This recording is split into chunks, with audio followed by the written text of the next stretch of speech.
So, picture your life in a place where everything you do, what you buy, how you behave, is tracked. The government gives you a score, and the score is a measure of how trustworthy you are as a citizen. It sounds like that show Black Mirror, but it's actually happening in China.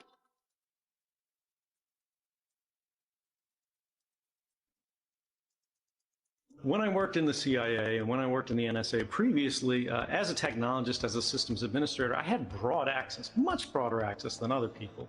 And I could read many different things. So I already knew a lot about what's going on relative to the average person. But when I reached the Office of Information Sharing, of which I was the only employee, I was the Office of Information Sharing, now I had basically the same access to go around and read whatever I wanted as the director of the NSA. And so what did I do? I wrote some scrapers, and I started to see everything that was out there. And everything got centralized in Hawaii. And this was so I could share it out and create a little system that showed people this goes here and this goes there, and this might be useful for you in your office and that office.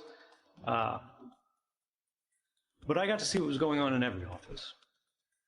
And there weren't a lot of people in NSA who got to see this. And when I did it, it started to really trouble me. Now, you guys know what happened when we go back to the history. This is, of course, the most famous slide for you guys because it's not about phones, it's about the internet. This was where the largest internet service providers in the United States had secretly been going far beyond what the law required of them to cooperate with government and hand over, in many cases, without warrants, the entire Google histories, Facebook histories, whatever's in your iCloud account and so on and so forth, over to the government under a system of secret court orders.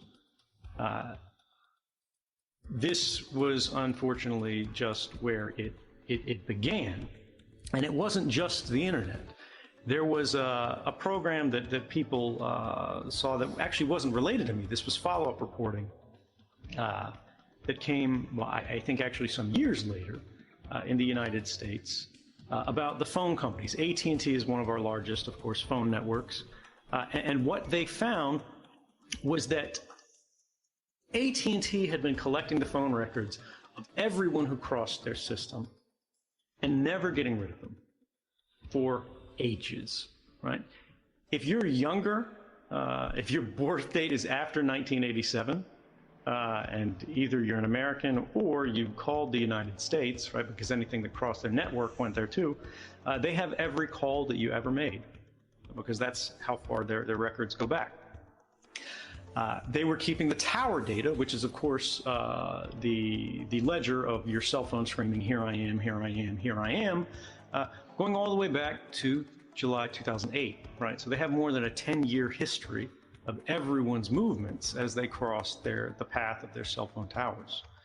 And this is the kind of thing that was just spreading and spreading and spreading everywhere. On the internet, because we hadn't been encrypting things by default, we saw the NSA and their partners, the Five Eyes countries as they're called. That's the United States, the United Kingdom, Australia, New Zealand, and Canada, the Anglophone guys. Had just been looking across the backbone for anything that was even remotely interesting. And then what were they doing? They were just writing a scraper, right? They were just pulling things off the wire. And so they were getting pictures of your webcams. They were getting everything that you typed into the search box before Google finally went and encrypted it. And then they had to ask Google for it, but Google would still hand it over. All because things were not encrypted as they were in transit. Now, the thing I love about this chart, of course, is if you look at the timeline, I think this is the right one, you see there's a big spike right after June of 2013, which was the month that these revelations of mass surveillance first came forward.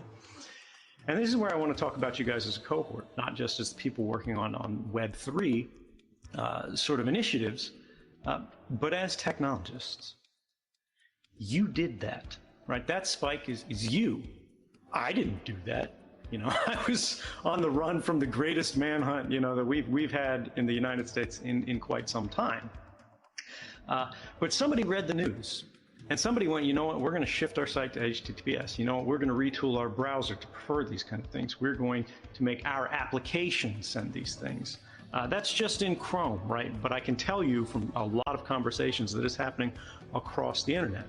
And so what did these agencies do in response? They go, oh no, people are collecting things in transit. And of course, this is the problem they've always had throughout history. They go, you know, these people know what they're doing. They use encryption.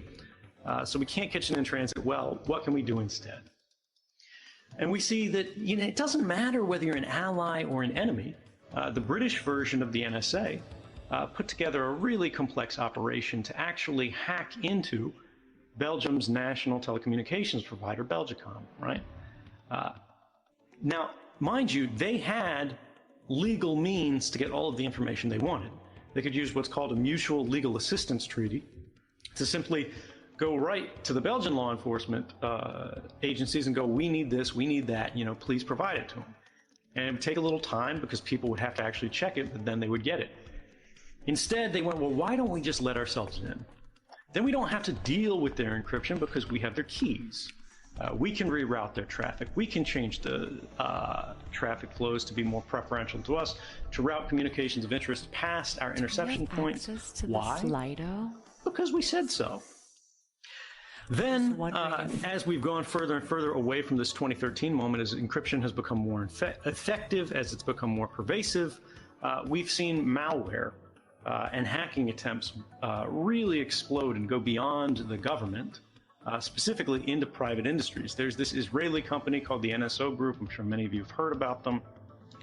One of the things they really love to do is look for weaknesses in iMessage. iMessage, of course, is enabled by default on every iPhone in the world.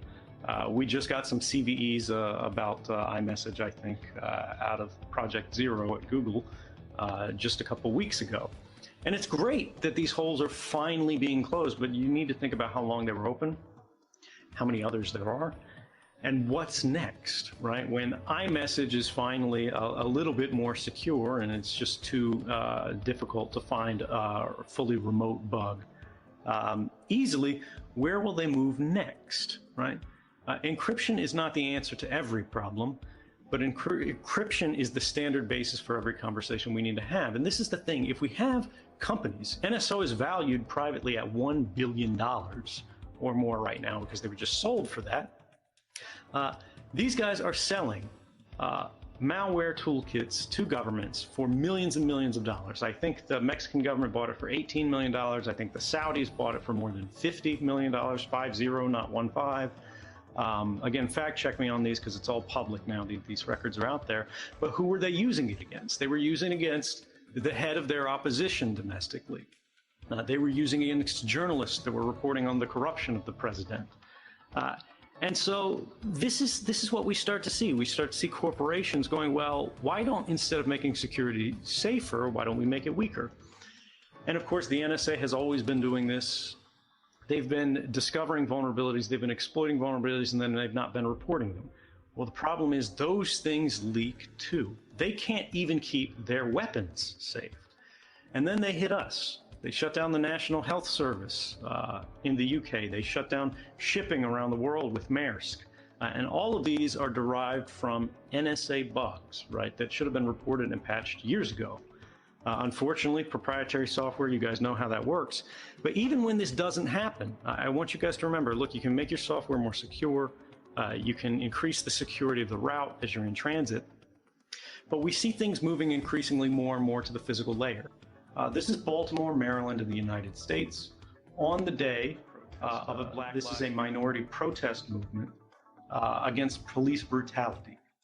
And one of the interesting things we saw was an FBI surveillance plane during the entirety of the protest was simply doing orbits again and again and again and again. And the only reason they do that in this kind of way is to form a census of which phones are in the area on the basis of their radio identifiers, right? Again, those globally unique or universally unique identifiers that are baked into hardware.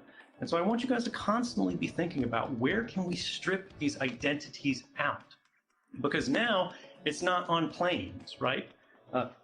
Now it's on the cell phone tower next to you. Now it's in the gas station. Now it's at the mall, right? At the gates and at every store. And this is something that's going to continue to get worse. And like, where is this going? We see in China where they really don't care about the public narratives because they can use their information control to maintain public support despite the abuses. This is not going to be theory. This is not going to be fearful conversations from paranoiacs like myself and hopefully yourself. This is going to be everyone. This is going to be your neighbors. This is going to be your family. This is going to be people who don't understand politics, who don't understand technology, because they don't have time, right? They have other obligations. They have other things they've dedicated their lives to, and they're just trying to get through the day.